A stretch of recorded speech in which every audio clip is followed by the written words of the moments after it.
और बल्कि यहाँ पे जयशंकर जी के द्वारा यह भी कह दिया गया है कि अगर श्रीलंका और आईएमएफ की बातचीत यहाँ पर पूरी सही तरीके से आगे बढ़ जाती है, उस केस में India will consider giving more assistance to Sri Lanka after the IMF talks have been concluded. नमस्कार दोस्तों, स्वागत है आप सभी का सुपर आईएएस पर। श्रीलंका के आर्थिक और राजनीतिक हालात हम सभी लोग जानते ही हैं।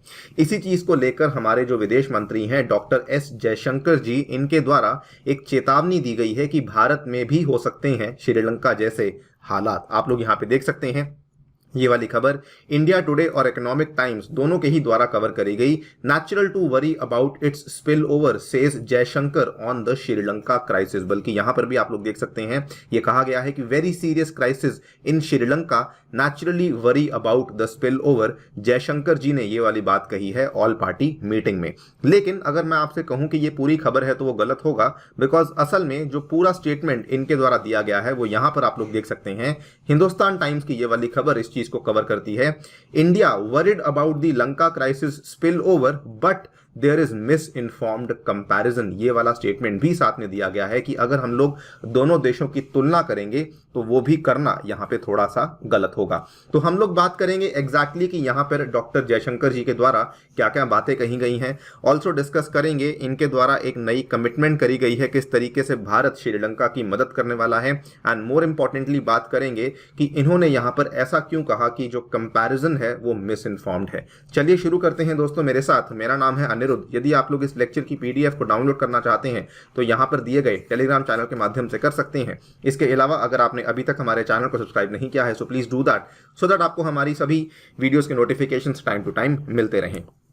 ऑल राइट, सो आज से 2 दिन पहले की बात है, केंद्र सरकार के द्वारा एक ऑल पार्टी मीटिंग को होल्ड किया गया था, बिकॉज कई सारी जो क्षेत्रीय राजनीतिक दल हैं उन्होंने यहां पर इस चीज की मांग करी थी कि हमें श्रीलंका क्राइसिस को लेकर एक ऑल पार्टी मीटिंग रखनी चाहिए। इसमें विशेष रूप से तमिलनाडु की सरकार जो है वो काफी ज्यादा चिंतित थी कि कहीं ऐसा ना हो कि श्रीलंका की संकट के चलते बहुत सारे जो रिफ्यूजीज हैं वो तमिलनाडु की स्टेट में आ जाएं। इसी के चलते यहां पर जो है इस ऑल पार्टी मीटिंग को रखा गया था। Before we talk about this further, आपको बता दें श्रीलंका में जो नई डेवलपमेंट सामने आई है कि फाइनली श्रीलंका के नए जो राष्ट्रपति हैं उनको चुन लिया गया है and his name is Ranil Wickremesinghe. आप लोग यहां पर देख सकते हैं। Coming back to the all party meeting, इसमें डॉक्टर जयशंकर जी के द्वारा साफ साफ कहा गया है कि इंडिया का यहां पे चिंता करना regarding the Lanka crisis spill over वो बिल्कुल स्वाभाविक है, लेकिन जो कंपैरिजन करना है वो यहां पे मिस इन्फॉर्म्ड है। आपको बता दें कि लगभग सिमिलर चीज आज से 3 महीने पहले अप्रैल 19, 2022 को कही गई थी कि अगर भारत में फ्रीबी कल्चर चलता रहा तो इंडिया में भी श्रीलंका जैसे हालात हो सकते हैं।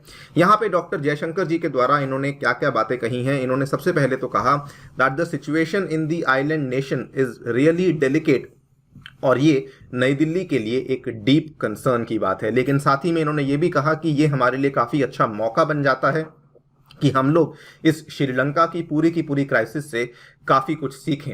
इन्होंने कहा the big lessons of Sri Lanka to be drawn on fiscal prudence and good governance. We have approached the Sri Lanka situation in a very humanistic way as part of our neighborhood first policy and they are still in a very delicate situation। I think ये बहुत ही बेहतरीन बात यहाँ पे कही गई है कि जो हालात हमारे पड़ोसी देश के हुए हैं हमें उनसे सीखना चाहिए। श्रीलंका के बड़े सबक राजकोषीय विवेक और सुशासन पर तैयार किए जाने हैं। हमने अपनी पड़ोस पहले नीति के हिस्से के रूप में बहुत ही मानवीय तरीके से श्रीलंका की स्थिति से संपर्क किया है। वे अभी भी बहुत नाजुक स्थिति में है। तो पहला लेसन तो ये है जो कि हमें वहां पे देखना है कि किस तरीके से फिस्कल प्रूडेंस और गुड गवर्नेंस की आवश्यकता होती है किसी भी देश की सरकार को चलाने के लिए। साथ ही में जयशंकर जी के द्वारा यहां पर एक और कमिटमेंट करी गई है। इन्होंने कहा कि श्रीलंका जो है वो ऑलरेडी आईएमएफ के साथ बेल आउट पैकेज को लेकर बातचीत शुरू कर चुकी है और इन्होंने कहा कि जो भी जरूरत यहां पर पड़ेगी उस सभी जरूरतों को नई दिल्ली सामने आकर के हेल्प करने वाली है। New Delhi will give whatever support it can in terms of working with the relevant agencies. आपको यहां पर याद करवा दें कि अभी तक भी अगर श्रीलंका को कोई भी देश है जो कि अनकंडीशनली सपोर्ट करता आया है वो केवल भारत ही है। भारत ऑलरेडी जब से ये संकट शुरू हुआ है तब से लगभग 3.8 बिलियन डॉलर्स का जो सहयोग है वो कर चुका है। फिर भले वो खाने के क्षेत्र में हो, फिर भले वो तेल के क्षेत्र में हो, फिर भले वो दवाइयाँ पहुँचाने में हो या फिर फर्टिलाइजर्स पहुँचाने में हो, हमने अलग अलग एरियाज़ में श्रीलंका की मदद करी है। बल्कि श्रीलंका ने इस चीज़ को खुद भी एक्नॉलेज किया है कि only India is helping us, no other country is coming forward to help us. और बल्कि यहाँ पे जयशंकर जी के द्वारा ये भी कह दिया गया है कि अगर श्रीलंका और IMF की बातचीत यहाँ पर पूरी सही तरीके से आगे बढ़ जाती है, उस केस में India will consider giving more assistance to Sri Lanka after the IMF talks have been concluded.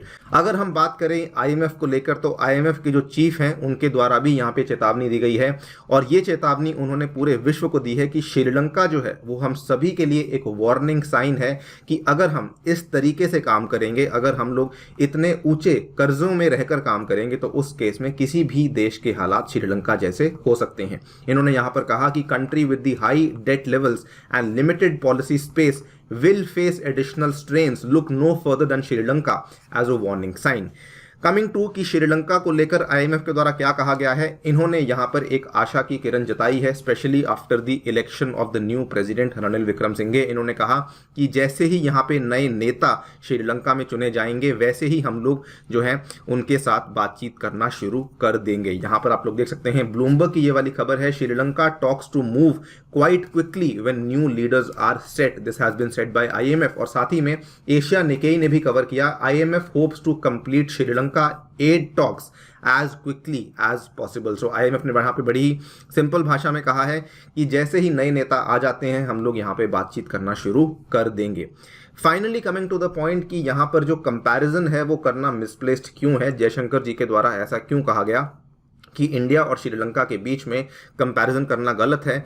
Because उनका ये मानना है कि जिस तरीके की राजनीतिक और आर्थिक हमें अस्थिरता श्रीलंका में देखने को मिल रही है, हमें वैसी चीजें भारत में देखने को नहीं मिल सकती हैं। इसको लेकर आज से कुछ हफ्ते पहले की बात है, केंद्र सरकार के द्वारा वित्त मंत्रालय को कहा गया था एक प्रेजेंटेशन बनाने के लिए, जिसमें कि उन्होंने इन सभी चीज़ों का आंकलन किया था, जिसमें कि उन्होंने देखा कि अलग अलग जो भारतीय स्टेट्स हैं उनकी कितनी लायबिलिटीज़ हैं, कितने उनके ऊपर कर्जे हैं, उनकी बजट बोरोइंग्स वगैरह कितनी हैं, उनके कितने एसेट्स की मॉर्टगेजिंग हो रखी है वगैरह वगैरह। इन सभी चीज़ों के बारे में जब ये आंकड़े सामने आए थे, तो जयशंकर जी ने कहा कि वो आंकड़ों से हम लोग काफ़ी संतुष्ट थे, और इसीलिए ये कहना कि भारत भी श्रीलंका की तरफ जा रहा है, ये थोड़ा सा गलत होगा। हालांकि इस पूरी की पूरी चीज़ को एक पॉलिटिकल एंगल देने की कोशिश करी जा रही है। कई सारे यहाँ पे विपक्ष के नेता हैं जो कि कह रहे हैं कि ऐसा करना गलत होगा। हम लोग उस पॉलिटिकल डिबेट्स में नहीं जाने वाले हैं, लेकिन हाँ, हम लोग भी यही उम्मीद करते हैं कि भारत में ऐसे हालात बिल्कुल भी ना आए कि हमें इतनी ज़्यादा पॉलिटिकल और इकोनॉमिक इंस्टेबिलिटी देखने को मिले। आप लोग क्या सोचते हैं इस डेवलपमेंट के बारे में और इन स्टेटमेंट्स के बारे में, डेफिनेटली बताइए कमेंट सेक्शन में। जाने से पहले मैं आपको बताना चाहूँगा दोस्तों, अगर आप लोग हमारे से NCERT ज्योग्राफी पढ़ना चाहते हैं तो हमारी स्पेशल सीरीज चल रही है, जिसमें आकर के आप लोग डेफिनेटली हिस्सा लीजिए। इसके लिंक्स आपको नीचे डिस्क्रिप्शन में दे दिए गए हैं। और साथ ही में अगर आप लोग अपने घर बैठ के UPSC की तैयारी करना चाहते हैं तो आप लोग ऐसा कर सकते हैं यूजिंग अ सिंगल सब्सक्रिप्शन, जिसमें कि आपको स्टडी नोट्स, डाउट रेजोल्यूशन और मॉक टेस्ट अवेलेबल करवाए जाएंगे। और साथ ही में आपको मेरे द्वारा भी ज्योग्राफी लेक्चर्स अवेलेबल करवाए जाएंगे, और ये सभी चीज़ें आप लोग प्राप्त कर सकते हैं मात्र 30,000 रुपये पर एनम में, जिसमें कि आपको डिस्काउंट्स मिलेंगे अगर आप लोग मेरा special referral code A2 sir इस्तेमाल करते हैं। Thank you so much for listening, stay tuned and stay